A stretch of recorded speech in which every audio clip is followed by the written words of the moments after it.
ወደ ሙስጠፌ እንመለስ። ሙስጠፌ መሐመድ ከአብዲሌ ስልጣኑን ሲረከብ ሶማሌ ክልል ተተራምሶ እንደነበረ ይታወሳል። አብዲሌ ሶማሌ ክልልን እገነጥላለሁ ብሎም ልዩ ኃይል ከመከላከያ ጋር መደበኛ ውጊያም አድርጎ ነበር። ሂጎ የተባለ የወጣቶች ቡድን አደራጅቶም ክርስቲያኖችንም አስጨፍጭፏል። ቤተክርስቲያን አቃጥሏል። ባንኮች እንዲዘረፉም አስደርጓል። ቤቶች ወድመዋል። የንግድ ተቋማት ተቃጥለዋል። የቀድሞ መከላከያ ገብቶ መስዋዕትነት ከፍሎ አብዲሌን በቁጥጥር ስርም አውሎ እንደነበር ይታወቃል። ሙስጠፌ መሐመድ ያኔ ነው ክልሉን የተረከበው። ብዙ ክልሎች የጸጥታ ችግር ሲያጋጥማቸውና የሰዎች ሕይወት ሲያልፍ ሶማሌ ክልል በሙስጠፌ ጊዜ ግን በአንጻሩም ቢሆን ሰላም ሆኗል። የተቃጠሉ ቤተክርስቲያኖች ተሰርተዋል። የወደሙ ንግድ ተቋማት ቤቶች ተሰርተዋል።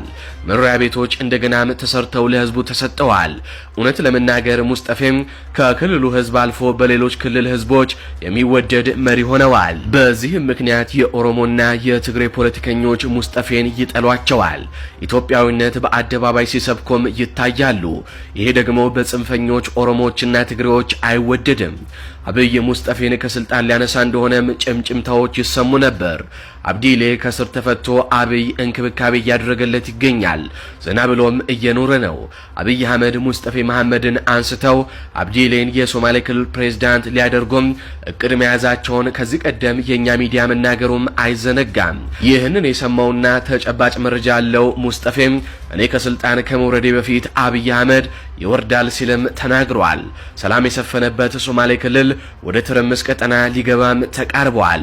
በኦሮሚያና በሶማሌ ክልል አዋሳኝ አካባቢዎች በተደጋጋሚ ጊዜ በወሰን ይገባኛል ምክንያት ከባድ ውጊያዎች ተካሂደዋል። ባለፈው ጽንፈኛ የኦሮሚያ ሚዲያዎች በተለይ ኦኤምኤን የሶማሌ ክልል ዋና ከተማ ጅግጅጋ የኦሮሚያ ነበር ማለታቸው ሶማሌዎችን አበሳጭቷል። ድሬዳዋ የኦሮሚያ ነች ሲሉ በፓርላማ የተናገሩት አብይ አህመድም በሶማሌዎች ዘንድ ከፍተኛ ተቃውሞ እንዲገጥማቸው አድርገዋል። አሁን ይሄ ውጥረት እያየለ መጥቶ በሙስጠፌና በአብይ አህመድ መካከል ሰይፍ እስከ ማማዘዝ ደርሷል። ሙስጠፌ መሐመድ በዚህ ብቻ ያበቁም። አብይ እኔ ሳያባረረኝ እሱ ከስልጣን ይነሳል፣ ኢትዮጵያም ትበተናለች። ኢትዮጵያ ስትፈርስ እኛ ተጣብቀን አንቀርም፣ የራሳችን ሪፐብሊክ እንመሰርታለን። 100 ዓመት ብንታገልም ዘንድሮ ግን አንድም ጥይት ሳንተኮስ ነጻነታችንን ልንጎናጸፍ ከጫፍ ደርሰናል ሲሉም ተናግረዋል። ፍትሃዊ ምርጫ ይደረጋል ብዬ አላስብም፣ የመንግስት ተቋማት ገለልተኛ አይደሉም ሲሉም ሙስጠፌ ተናግረዋል። ሙስጠፌ አብይ አህመድን በጦር ለመገልበጥ አሊያስ በፖለቲካዊ ሽኩቻ ለማሸነፍ እንዴት አሰቡ? በቀጣይ አብረን እንመለከተዋለን።